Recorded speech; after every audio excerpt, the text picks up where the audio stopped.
A strong magnitude 5.3 earthquake occurred in the North Pacific Ocean, 277 kilometers, 172 miles from Russia late in the evening of Friday, August 1, 2025 at 11:39 p.m. local time, GMT +11. The depth of the quake could not be determined, but is assumed to be shallow. The quake was not felt, or at least not reported so.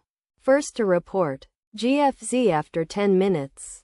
The earthquake occurred 37 minutes after a magnitude 5.4 earthquake had hit on Friday, August 1, 2025, at 11:02 p.m.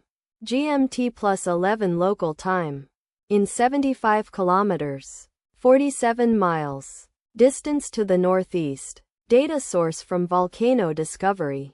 Did you feel it? Let us pray. May the earthquake that occurred not affect our brothers and sisters there.